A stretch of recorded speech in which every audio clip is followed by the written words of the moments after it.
Madame, mademoiselle, monsieur, bienvenue à Métro News. Voici les principaux titres qui seront développés aujourd'hui. Malgré de nombreuses imperfections, le gouvernement se montre satisfait du déroulement des festivités carnavalesques. Selon les autorités haïtiennes, plus de 53 000 touristes avaient fait le déplacement. L'étau se resserre de plus en plus autour des responsables de l'ONG britannique Oxfam impliquée dans un scandale sexuel en Haïti. La capitale haïtienne s'est transformée depuis plusieurs années en un véritable marché à ciel ouvert. La plupart des trottoirs sont occupés par des marchands, la circulation piétonne est presque impossible. Métro News vous est apporté par Haytrack, l'esprit bâtisseur, et Inoto SA, concessionnaire des véhicules Toyota. L'huile mobile, c'est qualité et performance qui fait partie de toute activité que nous entreprenons chaque jour dans la vie. Dans le développement de la société, quel que soit le domaine où vous évoluez, l'huile mobile toujours garantit bon fonctionnement moteur, tout appareil, à toute machine. L'IPAB jamais la guerre en route. Et ses partenaires à 100%. L'huile mobile pour moteur, dirait plus longtemps. Chaque continent, chaque pays, chaque route est différente. Derrière chaque virage, une nouvelle aventure vous attend. Toutes les routes nécessitent une attention particulière. C'est pourquoi, achetez votre Toyota chez un distributeur officiel. Vous obtenez un véhicule fabriqué spécifiquement pour votre pays, un service après-vente spécialisé and genuine spare parts that will make your investment and vehicle perform to the maximum.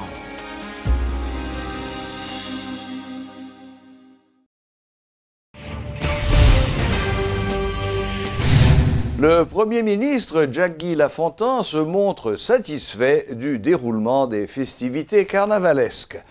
Lors d'une conférence bilan tenue en sa résidence, le chef de gouvernement reconnaît que des difficultés d'ordre organisationnel ont perturbé le bon déroulement de ce grand événement, mais selon lui, elles n'ont pas empêché aux artistes, artisans et musiciens de montrer leur talent.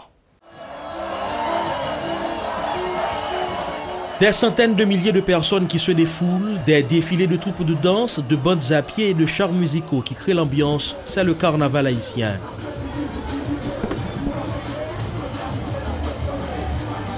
Au-delà de ses retombées économiques, cet événement populaire est avant tout une vitrine où est exposé le potentiel du pays en matière culturelle.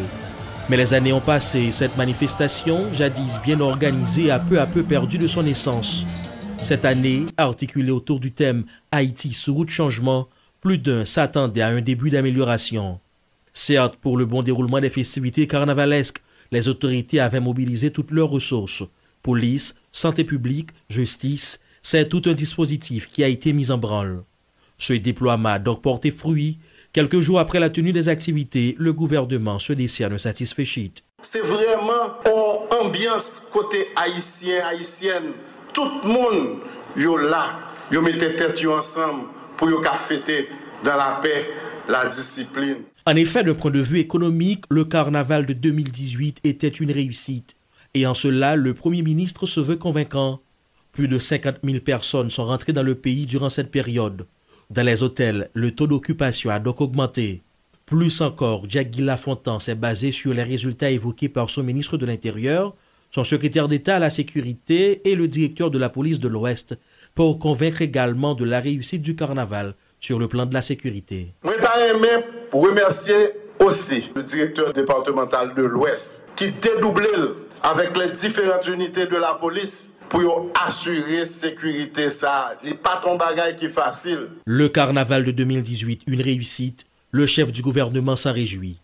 Cependant, est-ce parce que le carnaval a eu lieu sans que le comité n'accuse de dette, que les hôtels ont pour la plupart affiché complet, que la police a bien géré la sécurité et qu'aucun mort n'a été recensé qu'il est une réussite?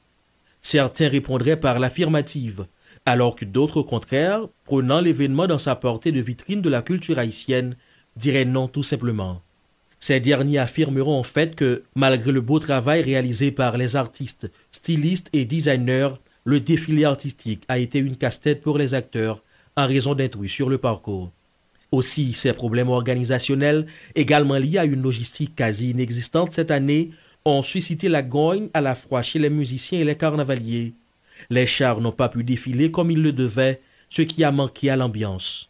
Mais de tout cela, le chef du gouvernement fait fi, en ne jurant que par la réussite. Un verre qui gagne de l'eau qui doit être moitié plein ou bien moitié vide. Nous-mêmes, nous sommes moitié plein. Oui, moi, je dis encore, dans le carnaval, il y a pile couleur là-dedans. D'ici au prochain carnaval national, c'est le délai que se fixe le gouvernement Lafontan pour pallier les différentes faiblesses constatées dans l'organisation de l'événement cette année. Le patron de la primature annonce la tenue d'un inventaire et s'engage à apporter des correctifs. Reste à savoir comment Guy Lafontan et son équipe entendent s'y prendre pour enfin permettre que le défilé artistique se déroule normalement. Car l'objectif du carnaval est d'exposer notre culture avant toute autre chose. Plus de 53 000 touristes ont fait le déplacement pour venir participer au Carnaval national pour la période allant du 30 janvier au 14 février, selon des chiffres communiqués par le ministère des Haïtiens vivant à l'étranger et le ministère du Tourisme. Lors d'une conférence bilan présentée conjointement par plusieurs membres du gouvernement, Stéphanie Auguste et Jessie Menos ont fait savoir que les retombées économiques sont positives.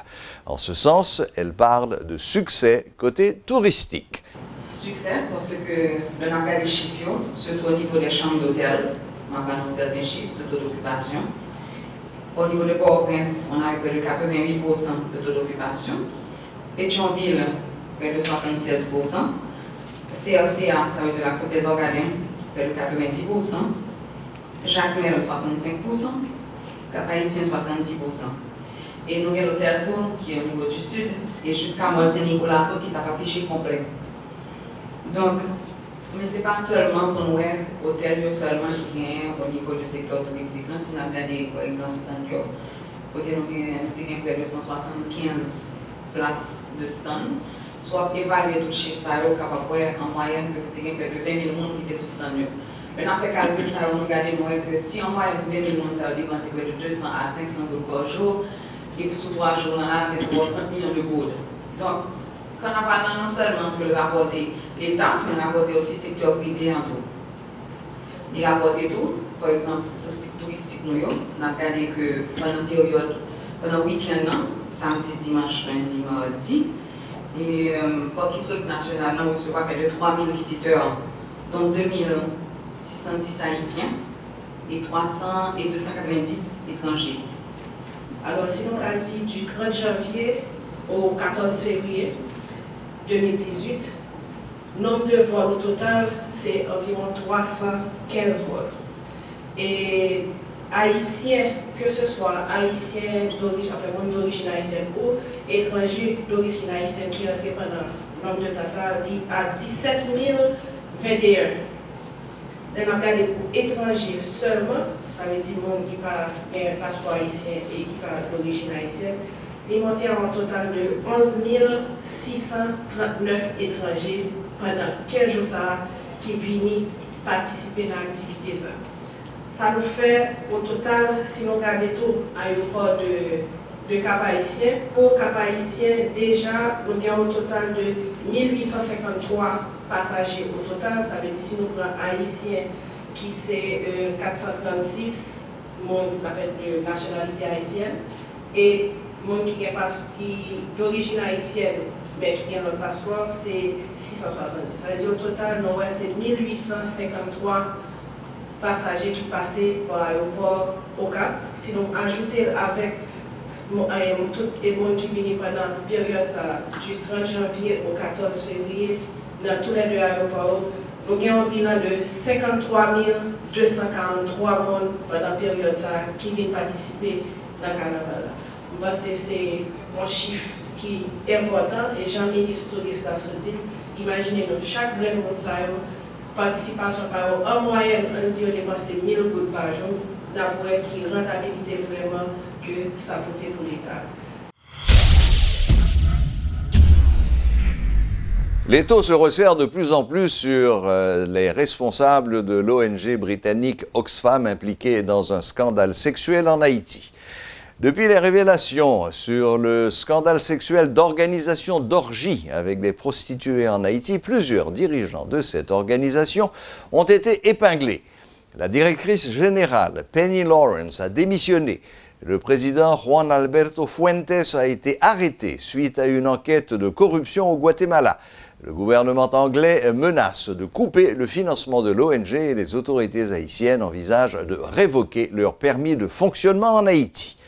Le ministre de la Planification et de la Coopération externe, Aviol Fleuran, a convoqué des responsables de l'ONG à une rencontre la semaine prochaine.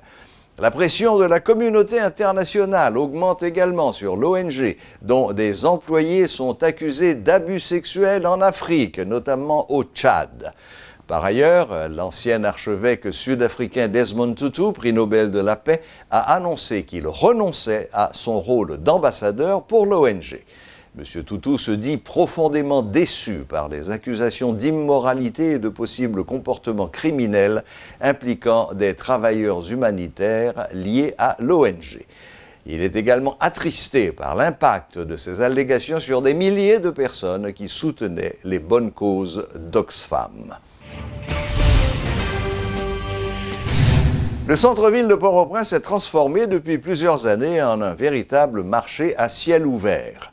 Les trottoirs bondés de commerçants très tôt, presque partout, la circulation piétonne est devenue extrêmement difficile et les automobilistes ne peuvent plus circuler. Diverses raisons expliquent ce phénomène, entre autres les conditions socio-économiques précaires des citoyens et le nombre insuffisant de marchés publics. Les incendies dans les centres commerciaux, un autre fait qui s'ajoute au lot de raisons qui aggravent encore cette situation. Port-au-Prince ou la capitale de Tréteau, suivez ce reportage de Luxon Saint-Ville et de Guitry Choisy. Tout au long du boulevard Jean-Jacques Dessalines, l'image est frappante. Sur la chaussée ou les trottoirs, des deux côtés, des marchandises de toutes sortes sont étalées. Les commerçantes sont nombreuses. Elles sont venues de plusieurs quartiers de la région métropolitaine. Yana vend des produits alimentaires ici au marché Tête-Bœuf, qui n'est toujours pas reconstruit après 3 incendies. Elle écoule ses marchandises au bord de la route, mais elle est consciente des dangers auxquels elle s'expose quotidiennement. Oui, machine qu'on fait à peine, nous bandits qu'on vient sur nous là. Nous subissons toute qualité de chèque là. Mais nous ne pouvons jamais jouer non monde qui t'a fait marcher. Nous ne pouvons jamais jouer nous bailler comme ça. Sur la Grande Rue, au niveau de la rue pavée, des marchands de chaussures sont installés depuis plusieurs années. Occuper les trottoirs est anormal. Ce commerçant le sait très bien, pourtant, il affirme n'avoir d'autre choix. Trottoir comme si c'est peut-être côté comme si pour un piéton passer, pour machine pas frapper dans la rue. Mais cependant, qui est l'État? Qui est la mairie? Nous-mêmes, nous créons travail pour tête. Nous, l'État doit garder ça gros. Commerce à travers les rues, le phénomène s'amplifie à Port-au-Prince et ne cesse de perturber même la circulation des piétons. Oui, je compte mal pour marcher dans la rue parce que marchand réellement prend la rue.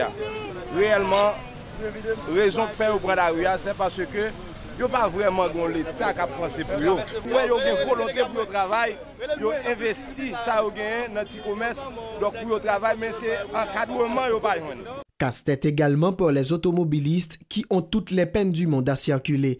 Roni assure le trajet Croix des Missions centre-ville. Pour nous camper là pour nous charger, c'est pas n'importe quoi pour nous charger, pas le pouvoir pour nous charger. Marchand nous empêcher nous une position pour nous camper. Nous essayons de camper dans le bon malgré ça, on passe dans la rue, nous camper parce que tout à terre, c'est marchand nous. Et n'importe qui, tout en machine a perdu du frein la fois, nous là. Devant pour cette machine qu'on perd du frein, tout et même monde qui chita bon la rue. Quelle devrait être la responsabilité de l'État? Comment les autorités concernées peuvent-elles aborder ce problème afin de redorer le blason de la capitale? En attendant les réponses officielles, conducteurs et vendeurs proposent des solutions. Dans le marché, il y a pile d'argent et si l'État comprend ça l'a fait, donc dans le marché, créer marché, l'encadrer, créer marché pour le marché, donc l'État va prendre pile d'argent dans le maillot, donc un pile code qui va dans la caisse de l'État. Côté on fait des séries de belles ticailles, côté on te dit machin chaque samedi sinon le mois tout, maintenant comme la baille. Comme si c'est comme ça moi ville développée. Trottoir pas bon pour nous 7 n'est pas bon pour marchand. Mais si l'État te fait un côté, il te mette nous, marchand pas tape là. Dans plusieurs communes de la région métropolitaine, les marchés publics improvisés pullulent. À Delma, le jeu entre le chat et la souris auquel se livrent marchands ambulants et agents municipaux se poursuit. Alors que la reconstruction des différents centres commerciaux incendiés se fait encore attendre, le commerce en pleine rue prend de l'ampleur. Port-au-Prince devient une capitale de tréteaux, un véritable marché public à ciel ouvert. Le phénomène semble avoir totalement échappé au contrôle des autorités étatiques. Le problème est loin d'être résolu. La loterie de l'État haïtien fait face actuellement à de graves difficultés économiques. C'est ce qu'a fait savoir le secrétaire général de l'institution, Jean-Hubert Lindor. En marge d'un tirage dénommé Boule Madiga, organisé ce vendredi, le secrétaire général de la loterie a fait remarquer que de nouvelles dispositions sont déjà prises afin de rendre plus efficace la loterie de l'État haïtien. Loterie de l'État haïtien te côté et support li dans la vie nationale là. Madame Fortuné Rémé rappelé ça tout le temps que loterie de l'État haïtien était fait pélig, loterie de l'État haïtien était contribué dans le sanatorium, il était fait grand rue, etc. etc. Kounia là, qui ça loterie a fait? Loterie a quand même la PC débattre pour ouais et qui ça est capable de faire. Nous voyons que l'année 2017 là, nous avons fait plusieurs activités, nous avons fait plusieurs tirages. En pile monde gagne des millions. Et je dis encore, nous avons fait une autre activité. Activité ça, et c'est activité que nous te mettons sous pied dans l'occasion festivité carnaval qui permettent que les gens gagnent 50 000 gouttes, 25 000 gouttes, 50 000 gouttes et 100 000 gouttes. L'État gagne pour lui accompagner loterie de l'État haïtien dans différentes initiatives que la prend pour le capable et joindre force pour continuer le travail au bénéfice de la population parce que c'est pour la population que l'État mette l'Otria et c'est pour la population que l'Otria a travaillé. Voilà, la boucle est bouclée. Merci de votre fidélité. Excellent week-end à toutes et à tous et à la prochaine, même heure, même chaîne.